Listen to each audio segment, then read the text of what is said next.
A very warm welcome, everyone, and thank you for joining us. Today, our event is structured in two parts. First, I'll briefly introduce the panelists, and then we'll start the panel discussion. Followed by, our curator will do a brief walkthrough of the entire exhibition. I'll just introduce the panelists. So today, here we have with us Shalina Vichitra. Shalina has completed her MFA at the College of Arts, New Delhi. Shalina's work function as visceral geographical annotations and recordings that employ the tools of geology and cartography to address the complex subject of belonging and the fragile balance between the natural world and human habitation. Her works have been part of group shows such as Earth and Sea, Contemporary Ceramics curated by Christine Michael, Indian Ceramics Triennial Collateral 2024, India Art Fair 2024, Landscape and Inscapes, Bikaner House, presented by Latitude 28, curated by Premji Shachari. Right next to her, we have with us Radhika Agarwala. Radhika has completed her MFA in Fine Arts from Goldsmith University of London, 211. She is currently based in Goa. Radhika is a multidisciplinary artist exploring environmental ecologies, preservations, and consciousness. Her works have been exhibited for Weathering with You at Frestonian Gallery, London, Planetary Scale, curated by Jason Miranda at Fillet, London, 2024. We have with us today Siddhas Sengupta. Siddhas is a conceptual artist, writer, program strategist, and curator working between Gurgaon, Haryana, and his hometown, Cuttack, Odisha. As a practitioner, Siddhas works with both artistic and curatorial projects while working with various philosophical inquiries and artistic propositions, such as the idea around forgetfulness and historical gaps, rejections, and spaces of abstraction as new forms of knowledge production. Siddhas has participated in many group exhibitions, which include Fleeting Identities, Young Artist Exhibition by MASH, Yuva Sambhava, curated by Raza Foundation. Shumantra is our panelist. In his year today is a versatile artist and educator with extensive experience across various disciplines. He served as a professor and head of Department of Art and Design in Shivnadar University. His practice integrates community art, design, theatre, reflecting deep commitment to artistic and educational commitments. Besides activism in art, he has worked in other sectors of art like film design, theatre, where he collaborated with renowned artists, film director, activists, etc. And finally, we have the curator of KKCL with us. Premji Shachari is a curator, writer, filmmaker. He has conceptualized and initiated the Kaee Kolkata City Lab. He is currently editing the first issue of inaugural English art magazine for Kerala Lalit Kala Academy. He also has directed the film on artist Ravinder Reddy titled The Other Faces in 2022. His curations include exhibitions Inscape in Search of a Place, Bikaner House, New Delhi, Things Are Vanishing Before Us, Bikaner House, New Delhi, Students Biennale, Kochi Biennale Edition 2022-23, All Canaries We Are Watching, part of the Indo-UK collaboration by Grid Heritage Project. A Time for Farewell, Haverford College, Pennsylvania, and Premier Art Foundation, New Delhi. Premji was editorial supervisor of Lokemeva Tharavaru, a major contemporary art survey exhibition organized by Kochi Muziris Biennale. Premji has done so many curations which has gained critical attention in India and outside India. In the field of contemporary art, the list goes on. And now I'll hand it over to the panelists.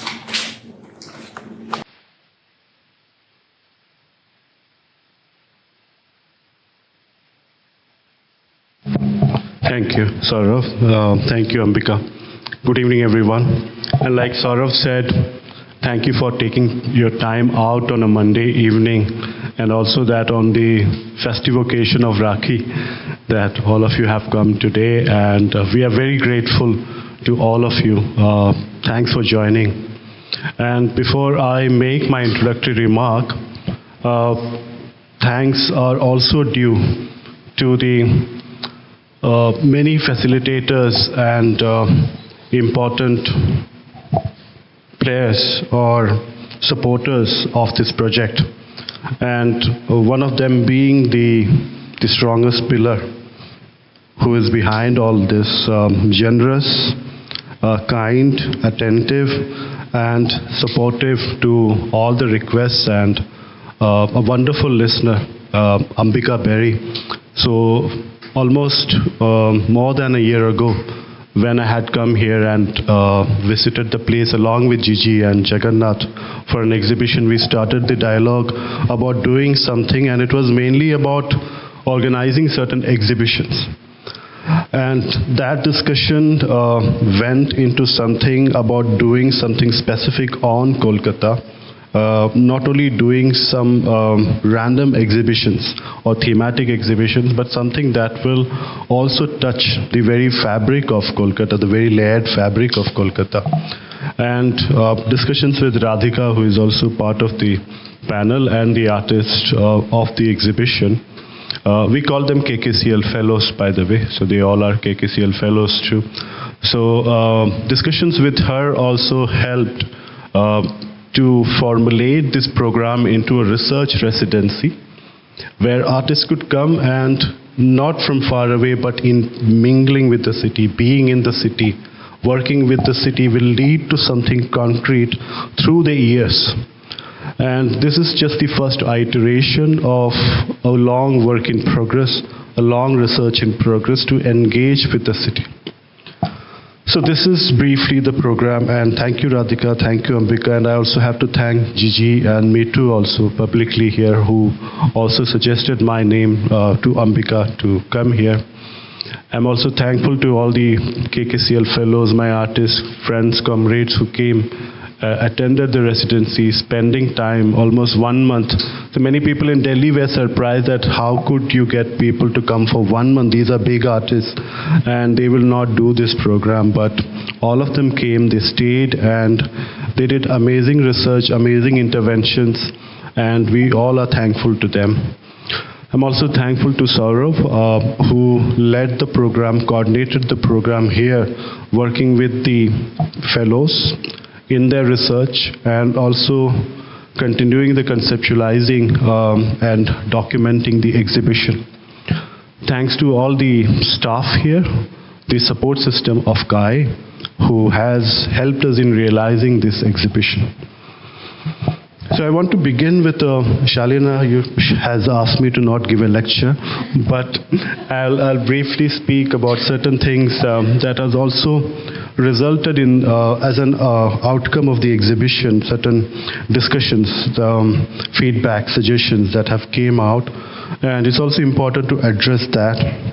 But to begin with, I would like to quote the French poet and one of the important proponents and writers of modern cities, James Baudelaire.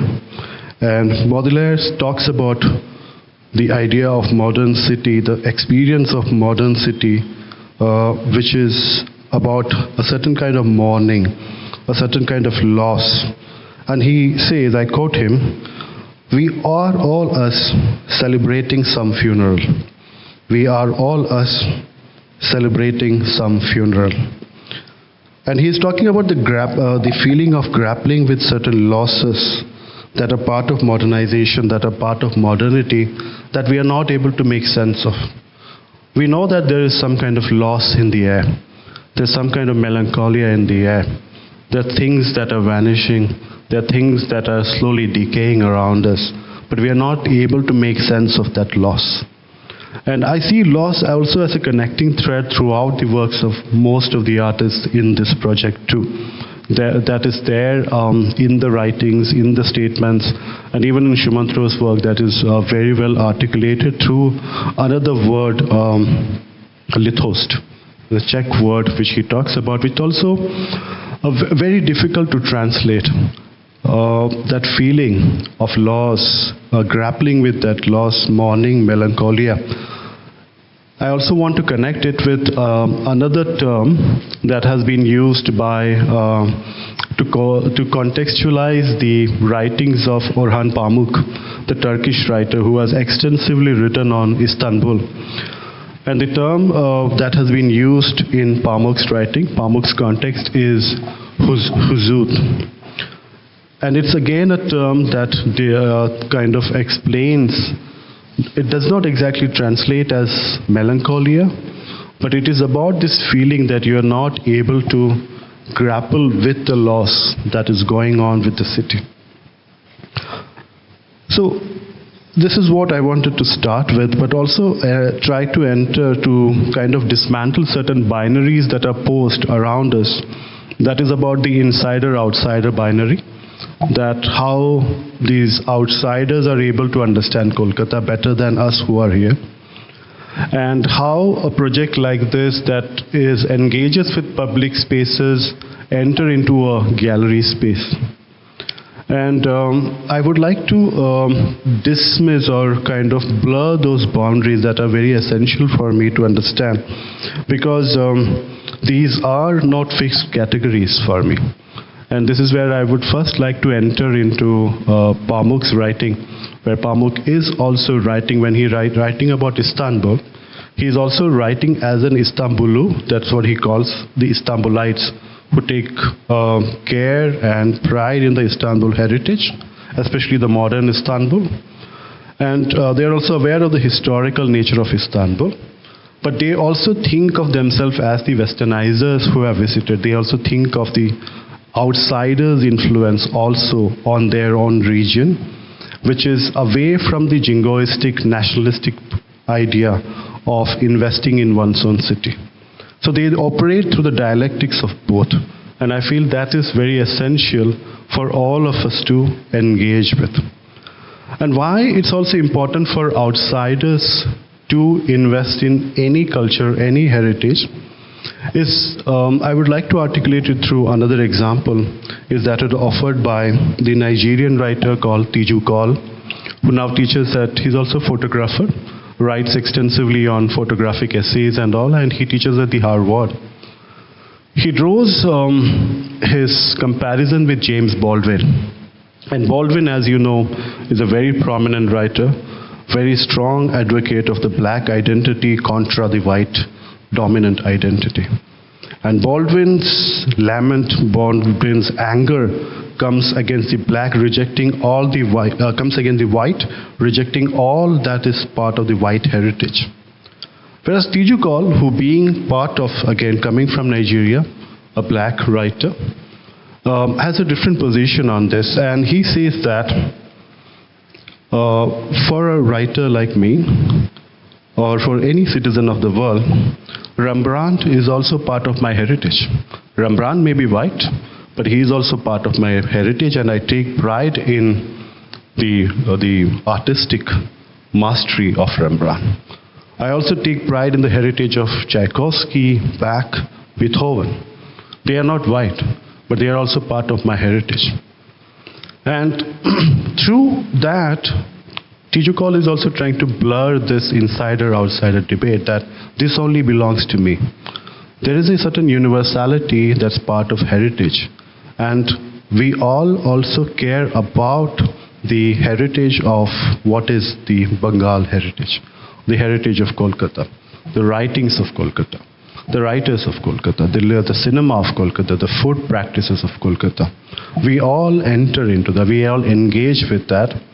And it's also important to play out the antagonisms that exist between the different perspectives the insider and the outsider has, which Pamuk again talks about how the insider's writing or the insider's observation on the city is very much similar to a memoir, what they have gone through. It comes from a deep understanding of the city.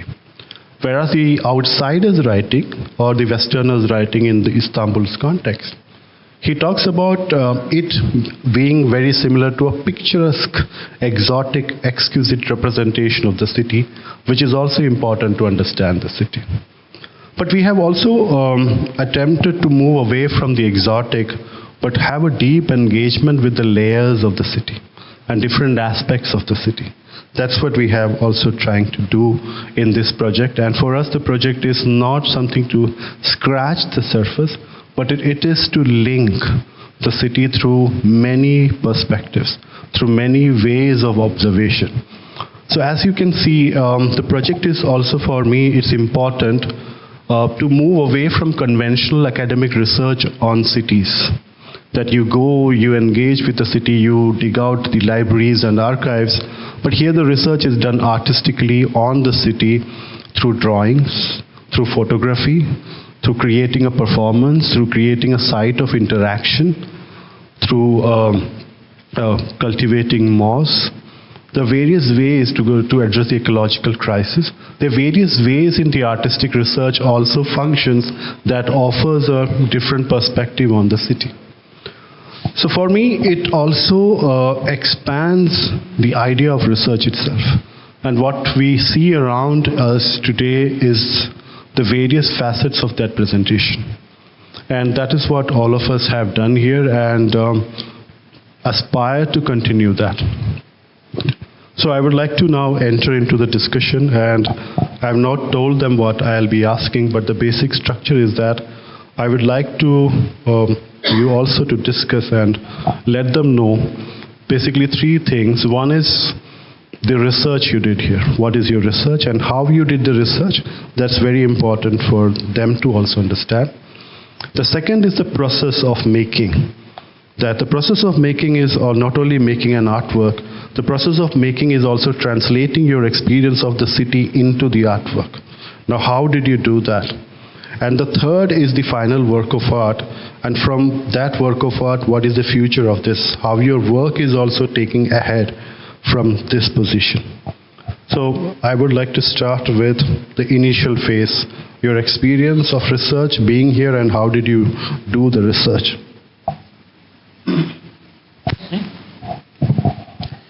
Well, for me, you can see from the apparently it is literally no connection with Kolkata, but it has got like I was in Kolkata. I used to stay art college. I finished my art college from here. I was born and brought up in Shantiniketan. So basically, the Bengal, Kolkata. When Premjish told me to do this project, lots of thoughts came in my mind, all the iconic places of Kolkata or things. ये करते करते जो आया है, I decided to do some work, which is always I was passionately involved with the life of all these revolutionaries in the time of Khudiram Bose and all these who died, and many of them are put into Alipur jail. So I got there and sat there in front of the gallery and trying to look at myself, the emotion I could have inside. And that emotion is a peculiar emotion of, I must say,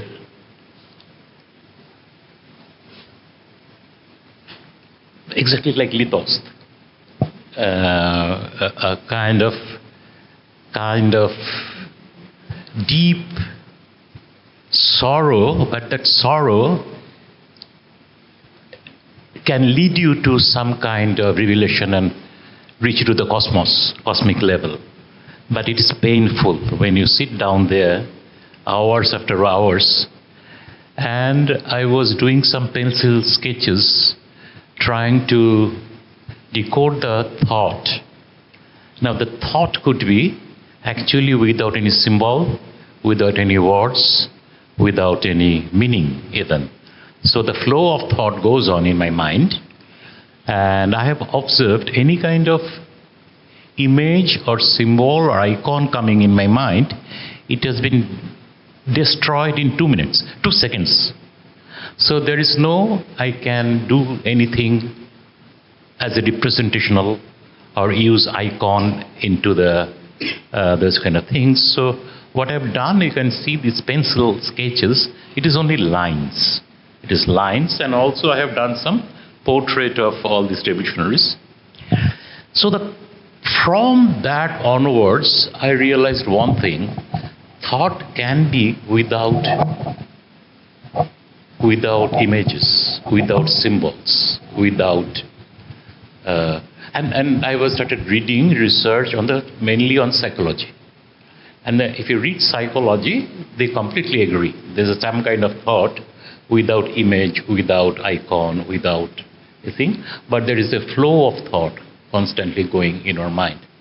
So that particular thing attracted me because it has got a similarity with so-called expressionism and abstract art. Though I would not say my work is expressionist, but I'm quite influenced by the expressionism.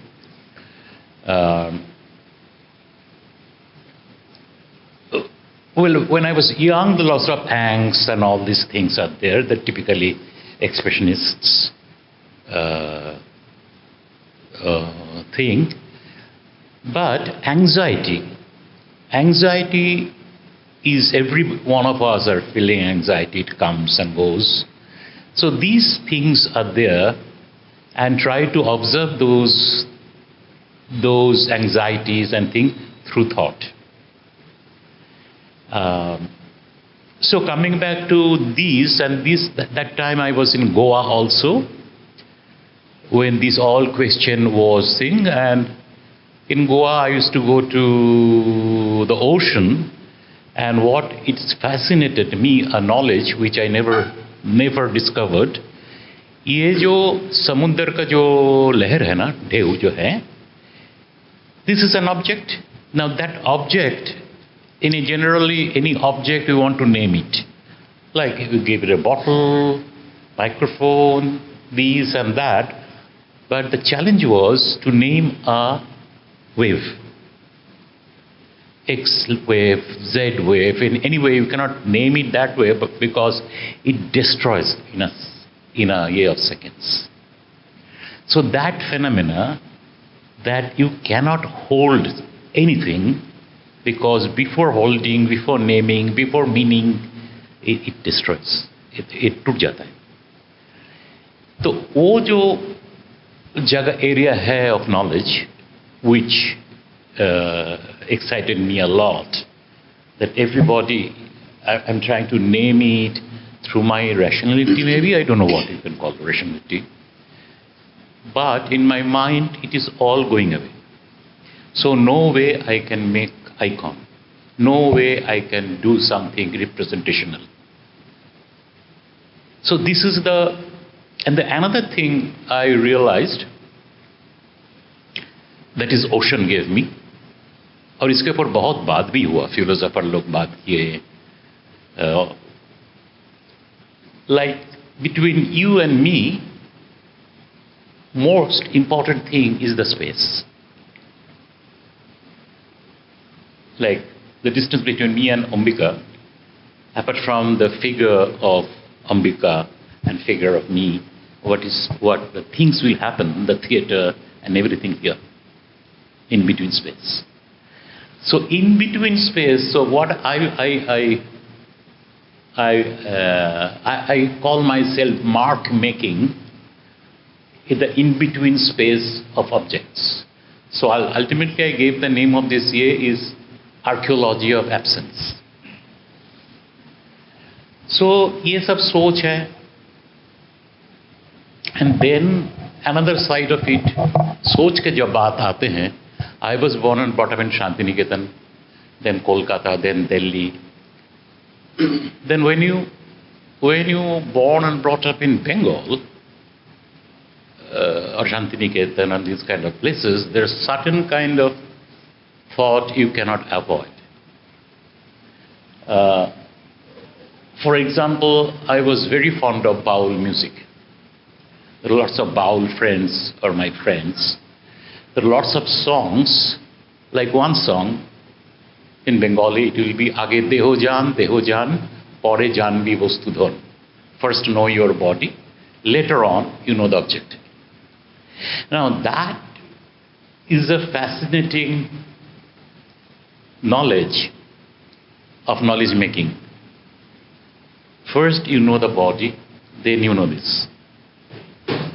Any object rather. So these kind of thought is there in my mind, subjective, non-material, it is all there. Now talking about the making of the drawing, it is all pen and ink. And this pen and ink, if you see properly, it is done very sensitively, meditatively, and and a kind of sitting on the floor the way the woman stitches kantha. That makes me very excited, that kind of concentration. Because what happened, the kind of modernism we learned from Europe, and we all followed that. All followed that. That is, first of all, easel or EMA painting. And there is certain kind of freedom. अगर 5 minute काम करके cigarette लेके चला गया coffee पीने coffee store में, but in Katha streets you cannot do that. You know, their employer, they will enter into the in their factory 9 o'clock till 5 o'clock they'll do this. They don't have a freedom to have a smoke or meeting somebody in the cafe or some kind of discussions on the matter. Now that fascinates me. So that's why you'll see so much detail of this pen and ink, like weaving or stitching or something. तो मोटा मोटी ये है.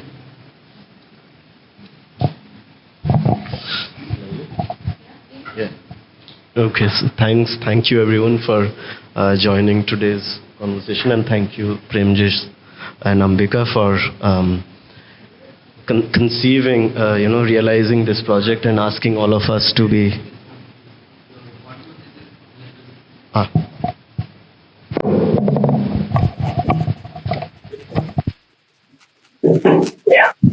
Yeah, for the project. For me, the initial idea, I can say, it started from the fact when I was kind of reading and doing my, writing my dissertation. I just kind of very briefly, because part of my research, I very briefly get to know and read about the Victoria Memorial that time and the construction of Victoria Memorial. And what was very fascinating for me at that time was it kind of started quite early before the kind of shift of the capital. And because of the shift of the capital, it kind of delayed for 10 years for its inaugural event. And that point was quite interesting to me, to kind of look at the shift which has kind of prolonged the history, which has kind of created a huge vacuum and kind of made a big pause to the city as well, to kind of initiate and start from then. And I was really kind of fascinated and interested in working with this event as a whole, to engage in my own artistic practice as well.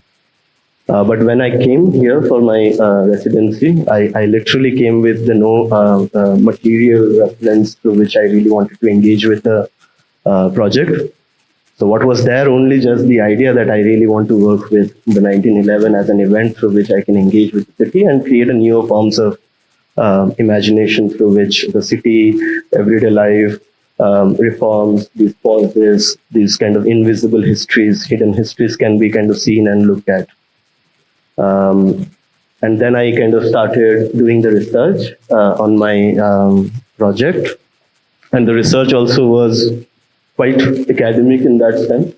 And what was also very important and interesting to me as a contemporary artist, it is very important also to kind of how you look at the research, which you also very clearly mentioned in your inaugural remark. So for me also, it was like, there are kind of historical matters to me, and there are contemporary histories as well. Now, in the process of doing research between these two modalities through which we see the contemporary history and historical matter, there has to be an expression through which the contemporary art engage with these kind of, factual kind of observation and data through which one engages with it and creates a sense of perception to build artistic framework. So that was something which I guess I did after the research which I started with, and then trying to understand with the materials which I have gathered during the residency, to create a language or a sensibility on the basis of what materials I have received and the research which I have done. It's not like the kind of understanding of what it is going to be produced in terms of the material, but also the research, what research allowed the material to be produced in this entire process of making. So for me, then that was the starting point, and then what I also came with is not just the idea, but also with the baggage of my own artistic concerns have been working with, which was always around the idea of the interest to work with the idea of memorial making, the interest to work with the idea of the processes of memorializations in today's time, in the past as well, and also critique and think through newer forms of imagination through which this architectural imagination of memorialization or memorial making can also be questioned at multiple levels. So that is why the material fabric also is quite important to me. And then I kind of started working with the idea of fabric, not only because I really want to kind of create an alternative site through which I want to engage with a memorial site or the idea of memorialization, but also that the 1911 as a historical fact has a very different sense of weight to it, which also I was kind of very much excited and interested in to work with. The idea of weight to the idea of memory. Can we really understand the weight of a memory? Can we really understand the weight of an event? And how do we understand that? How materially one can talk about those things, and how through encounters, events, one can talk about the weight of a history. So, and what was really important to me in this research was the weightlessness of it, because whatever I was doing the research, the 1911 almost kind of act as a void through which it existed in the consciousness of the city, that there is no kind of registered knowledge through which it is being archived or kind of kept anywhere, through which one can understand what the shift has done to the people and to the everyday life. So that is how Sundar, I guess, kind of started, and then collecting and doing the research through which I gathered other ideas to develop the work. Yeah.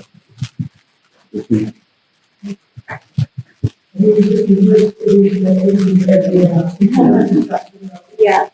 Roll it close to it. Hi. Yeah. Hi. Thank you so much for this. I would like to start with one paragraph which came from the research which I had done for the show. And then I'll continue talking about the process and the inspiration. The idea of a romanticized nature background scenario or neutral framework where human activity simply takes place is no longer valid and must be replaced by a broader and more complex reflection. From a critical perspective, we must deepen into the various layers, hybrid codes, and entanglements that compose it.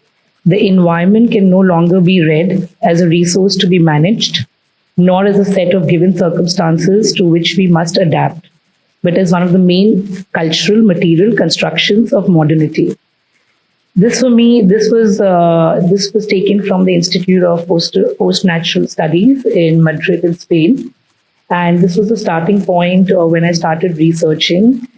I'm originally from Calcutta. Currently, I don't live here, as sort of mentioned. This project is very deep because we've been having a lot of conversations with Amarkanti and English from the very beginning, and it was important to bring out some light in our scarred, dilapidated city that we live. And I think past and present is something we constantly oscillate between when you're from Bengal. And for me, that aspect has always been extremely important in my practice. And when I started my research, I always liked the idea of wilderness, and I'm always inspired by abandoned and untamed environments. So I started going for long walks and almost disassociating any familiarity in my mind, because when you know a place, you don't want to read those things. So when I started walking around the city, what really captured me is these iconic, from new classical to old architecture of Calcutta. And I was looking for some sort of existence of green, some patch of green. And it was quite a struggle. For a few months, I did not find anything until finally I got myself into these buildings where the first emerging living organisms, which are mosses, I started seeing them, which grow in these fragments, in these crevices, in the holes. So it was a beautiful and a painful journey to see them. And this is moss is something which I think moss, algae, these are very, very crucial for our ecosystem.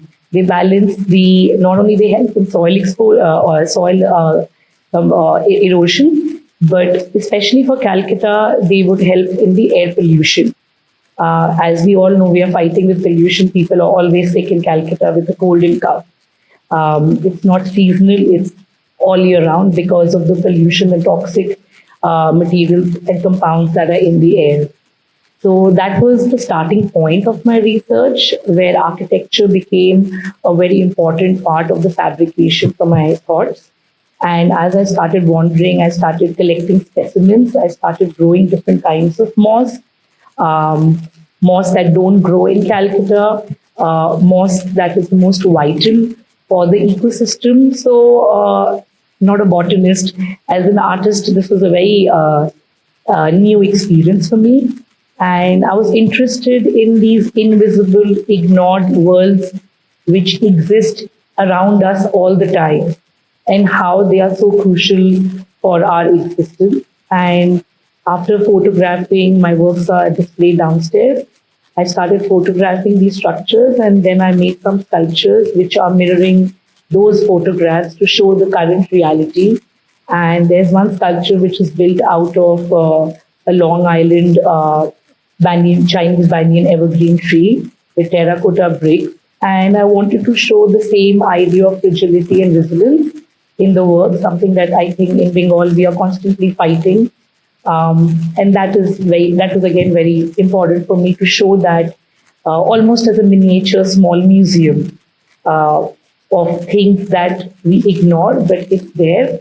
And throughout my research, for me, the most important question was, can nature be that catalyst between humans, not just to interact and not just to think in terms of ornamentation or purpose, but can we really consider together, can we really coexist and correlate and help nature? Because every time we're helping nature, we're actually helping ourselves and the environment we inhabit. So that for me became very important. And thanks to the opportunity Ambika and Tendrish has given me, this was the first time where I think I'm challenging as an artist the idea of the white cube conventional space.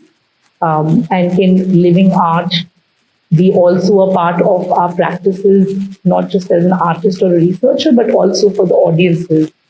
So that's the reason why I decided to make those living fossils. They're called Traveling Through Time. And once you all see the show, you would also see these ignored worlds where I've been growing different specimens, which are in the show. Thank you. Yeah. So I think, like everyone, I would like to thank Ambika and Premjish for hosting and curating and putting together this wonderful opportunity. And for me, it's been really, really special for two reasons. One, I was born in the city of Kolkata. I lived here for the first 8 years of my life. So I have some beautiful memories and, a lot of nostalgia. And also that my practice has been about homes, dwellings, what one's immediate environment and space that you inhabit means to an individual or the community, how they interact or address their immediate environment, and also the idea of settlements. So in that sense, both these things kind of worked together beautifully because it gave me a chance to revisit, my birthplace with a lot of memory. And also I feel looking back subconsciously, it's also been a seed for my practice because very early in life, I kind of relocated to another place. And at that point, I probably didn't realize the shift. But, once you're older and you start thinking about belonging, you start realizing, where your thoughts can go back to. And also, like Samantha was talking, that, sometimes those thoughts have no forms and images, but they're thoughts. And I think these are all unanswered thoughts. And that's why, that question of belonging and understanding your relationship with your space has always been very integral to my work. So, when I, of course, read about the residency and the premise for our research, I decided I'm going to work on the homes and baris, and also the architectural influence on the various stages that have the architecture of Kolkata has gone through. And that was my initial starting point. But during the research, it kind of revealed to me that there wasn't really any particular period of transition, and these were all very translucent, overlapping layers of various influences that determined how communities interacted with their space and responded to the environment.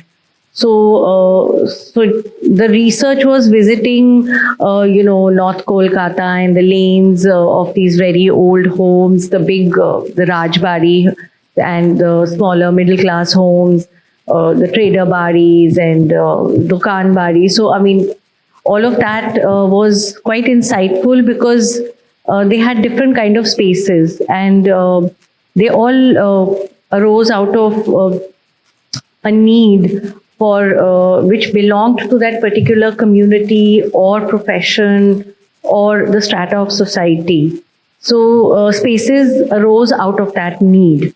So the big Rajbari homes had these big courtyards because they hosted people. They had a lot of interaction with the community coming over, and slowly, as there were more intellectuals, they needed more private spaces, and so the homes changed, and the courtyards turned into the Art Deco balconies. So these were all very overlapping elements, and I realized that these all coexist together, and they're just shifts from one layer to the other. And also, the history of Kolkata had a big role to play in that.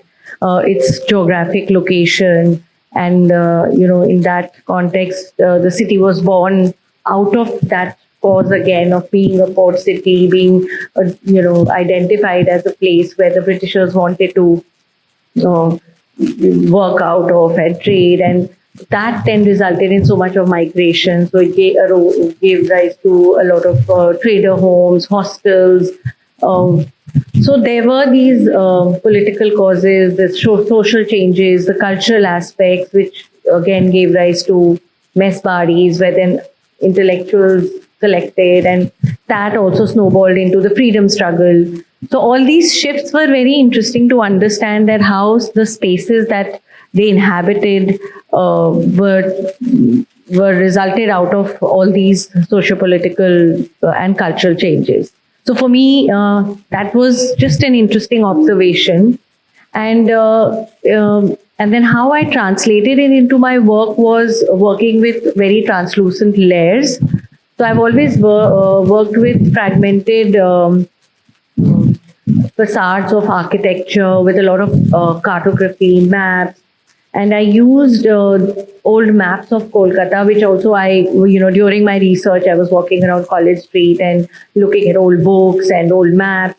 And I just took a lot of visual references from that, because that was also a very important part of the whole existence of Kolkata as a city. And I've kind of used them as shadow images with a lot of translucent fragments. So when you walk around the show and as you see the work, I developed the work with a lot of translucent layers overlapping, calling it diaphanous fragments, which is also translucent fragments layered over layered, and that's something which is also very universal in all aspects. Like you were speaking about, various writers anywhere. I think that universal aspect is there when you look into a case study. It's not just about that place. It just reveals to you how communities evolve, how they interact with their space, and that is actually applicable to communities all over the world.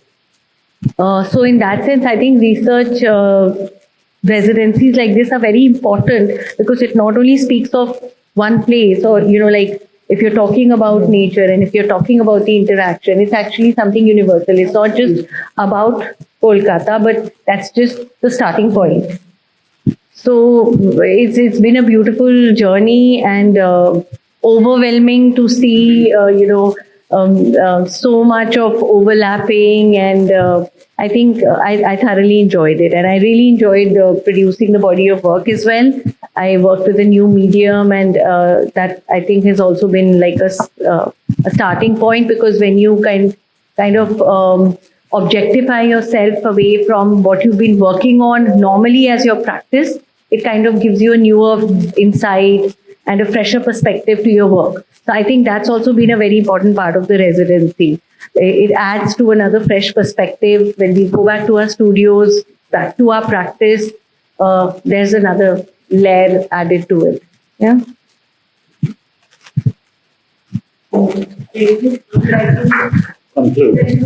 Good, yeah. Like to just extend and build from what all of you have said in relation to the word lab that has been used for the program, the residency. The lab as a place like which we usually imagine as a place that is very clinical, sanitized space to conduct research. That is also what you call isolated from any kind of outsider's presence. It's a quarantined area that has to be used for research from with the researchers that are there, and only usually they know what is happening inside that. And on contrary to that, our attempt was to also think of lab as a symbiotic entity, an alchemical entity, where all these complexities that they spoke of could manifest.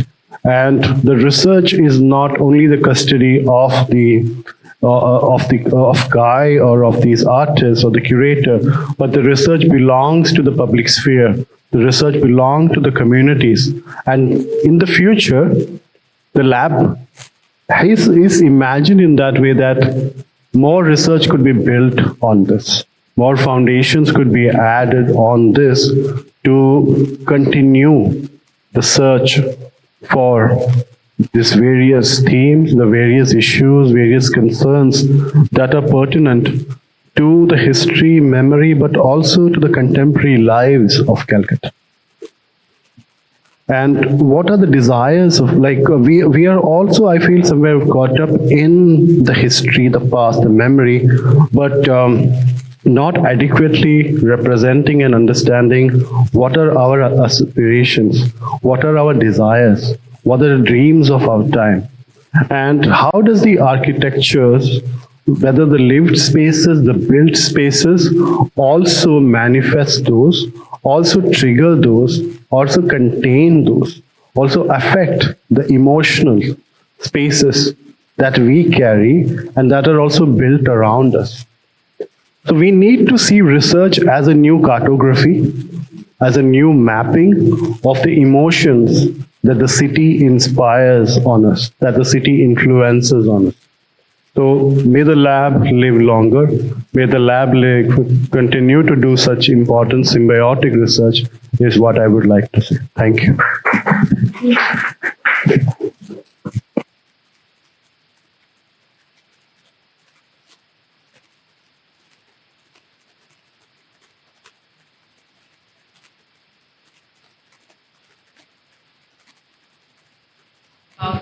My voice is very loud.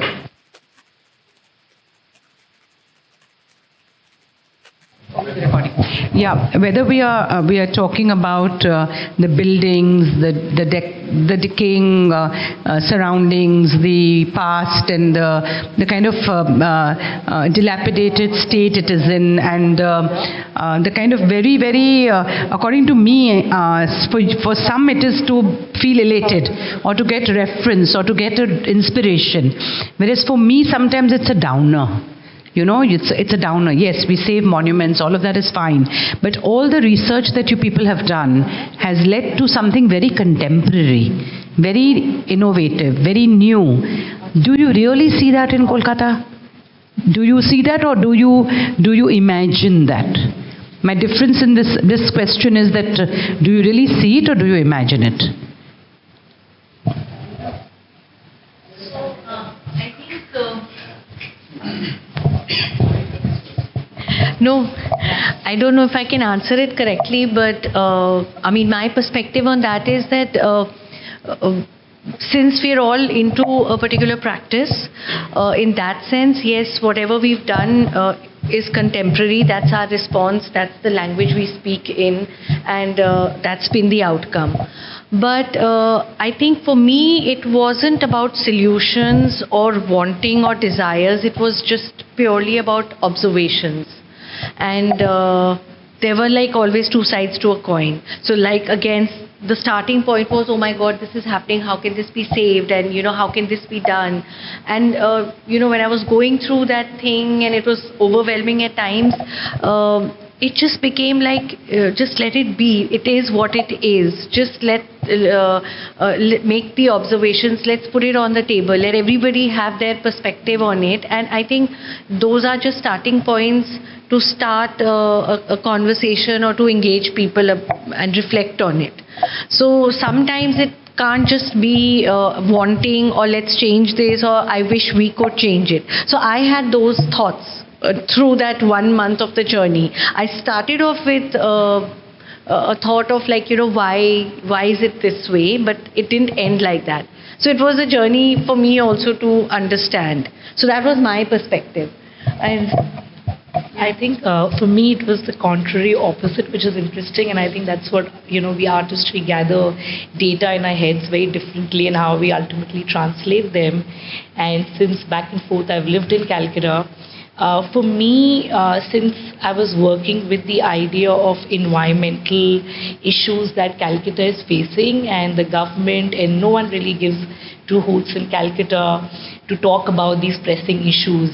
So when I started building and growing these different kinds of algae and moss, for me it was almost like this is a starting for something, and now I would like the botanist and biologist and naturalist to come forward and really come up with how we can safeguard these old structures, but also how we can maintain these ecosystems that are living, we're living with them all the time.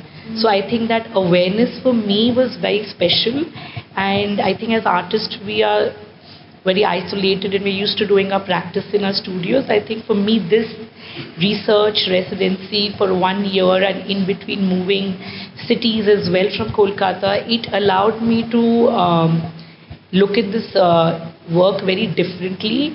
I started with thinking of algae, it went to moss, and then few weeks ago I had gone to the Western Ghats between the border of Karnataka and Goa, and I was spending time with a bunch of naturalists, and I was shooting capturing the bioluminescence in fungi. And lichens, fungi, moss, these are all really invisible, small, ignored parts of our environment across not just India, not just Calcutta, and how we can get them the visibility. So I think for me it was a different take, where I guess because I am from Calcutta, I'm equally tired of oscillating myself between the past and present. So for me it was important to show that as a mirror, but also to come up with some sort of solution through the research and kind of take it to the next step now, what we can actually do about it to solve problems that we are facing in our environment.